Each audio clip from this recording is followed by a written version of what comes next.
Saya simpulkan saudara dari hasil sesi pertama saya berdialog dengan manajer penelitian Litbang Kompas, Mas Toto Suryaning Tias, lalu ada KSP Pak Edi Priyono dan juga Direktur Eksekutif Indef Mbak Eni Sri Hartati, bahwa masyarakat secara umum optimis akan kondisi politik, hukum, keamanan, termasuk ekonomi bangsa ini. Optimis. Tapi kemudian ada permasalahan masalah keyakinan di depan. Saya ingin tanya ke Mas Toto. Mas Toto, kita bicara soal keyakinan karena memang tidak ada yang tahu ke depan seperti apa di masa pandemi ini, berubah terus. Meskipun secara logika, optimisme ini adalah energi yang luar biasa yang dimiliki oleh masyarakat Indonesia saat ini. Itu yang difoto oleh Litbang Kompas. Komentar Mas Toto. Ya, begini ya. Seperti yang tadi saya sampaikan, biasanya tingkat keyakinan responden itu di atas 70%. Nah, memang kesimpulan kami itu tidak hanya diambil dari survei ini, karena kami juga melakukan survei ketika masa sebelum kita mengalami vaksinasi, jadi survei terhadap pandemi. Nah, dari jawaban-jawaban itu memang kelihatan bahwa masyarakat itu secara berangsur-angsur dia mempunyai kepercayaan kepada metode atau cara yang dipakai oleh pemerintah untuk mengatasi pandemi ini. Oke. Di sisi lain, yang semula misalnya masyarakat itu tidak percaya kepada pandemi ini, berangsur-angsur lalu lebih banyak kelompok masyarakat yang percaya bahwa pandemi ini memang berbahaya dan harus ditangani, diatasi. Nah, hal-hal semacam itulah yang kiranya membuat di satu sisi publik itu puas terhadap langkah-langkah, tetapi di sisi lain mereka melihat bagaimana naik turun dari dampak pandemi ini, tingkat angka penularan, itu membuat mereka juga semakin realistis bahwa ada batas-batas juga, sebagaimana yang terjadi di negara-negara lain yang mengalami eskalasi. Jadi masih wait and see, boleh saya katakan begitu? Gimana Mas? Masih wait and see. Saya rasa begitu. Tetapi memang ada catatan ya. Kami juga menanyakan hal-hal yang terkait misalnya dengan kiprah dan citra personal dari presiden misalnya. Sampai kepada angka elektabilitas presiden misalnya. Memang kalau melihat kita misalnya menggunakan juga menginterpretasikan dari hasil analisis terhadap keyakinan masyarakat, kelihatan bahwa ini memang sangat ditopang oleh tingkat kepercayaan publik pada sosok presiden ya. Jadi itu yang kiranya memang membuat mereka di satu sisi memang meyakini dan masih punya harapan. Istilah wait and see mungkin bisa dipakai, tetapi dalam pembobotan di mana mereka berharap bahwa pemerintah betul-betul mengambil jalan yang tepat dalam mengatasi pandemi dan memulihkan ekonomi. Saya sebut tiga besar elektabilitas, karena Anda menyebutkan tadi elektabilitas, saya sebut tiga besar elektabilitas berdasarkan hasil survei Litbang Kompas yang terbaru. Yang pertama tetap Pak Jokowi, yang kedua Pak Prabowo, yang ketiga Anies Baswedan, yang keempat Ganjar Pranowo, betul ya?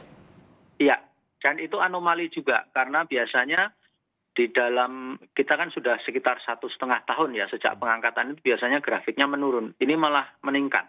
Dan meningkat, dan angkanya tinggi, sehingga memang sesuatu yang lagi-lagi anomali di mana pandemi ini membuat berbagai hal menjadi berubah ya dibandingkan situasi normal. Meningkat untuk Pak Jokowi maksudnya?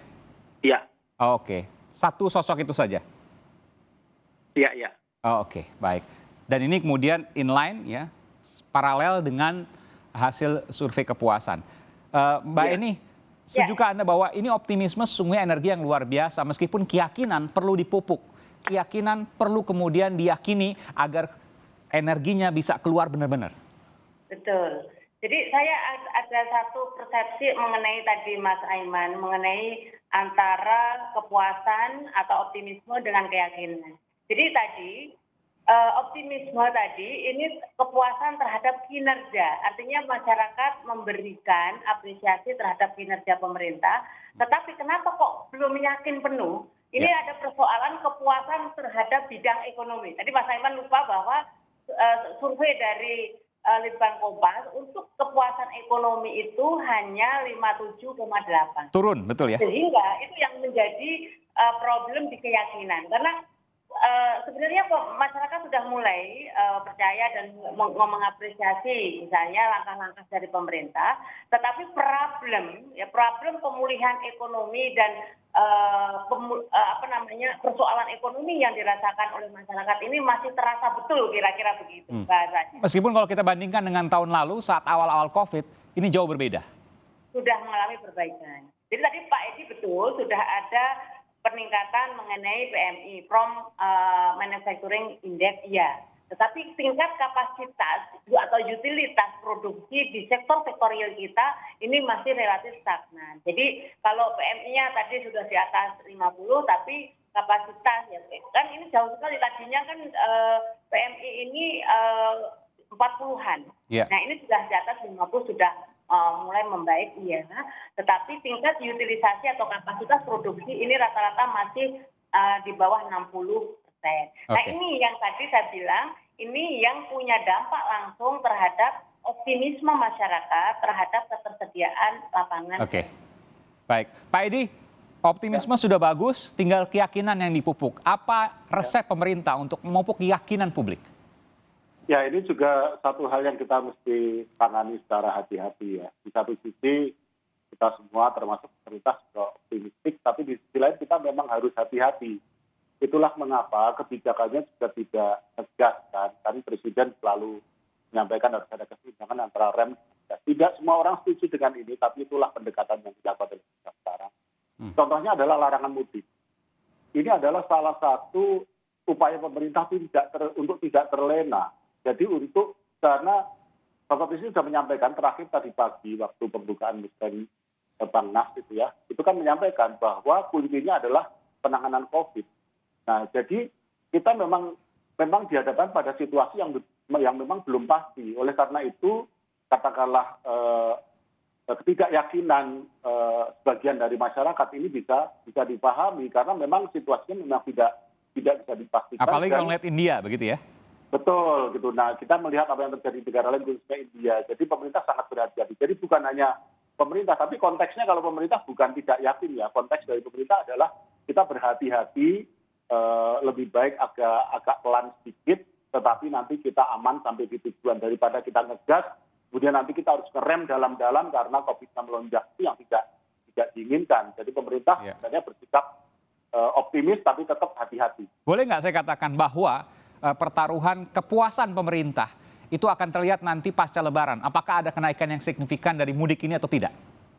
Pak Edi. Saya kira itu salah satunya ya, tetapi pemerintah kan berharap bahwa tidak hanya faktor subjektif keyakinan atau tidak, tetapi memang ini salah satu ujian ya Mas Aiman. Ini salah satu ujian berat bagi pemerintah karena biasanya kan menjadi puncak mobilitas ya.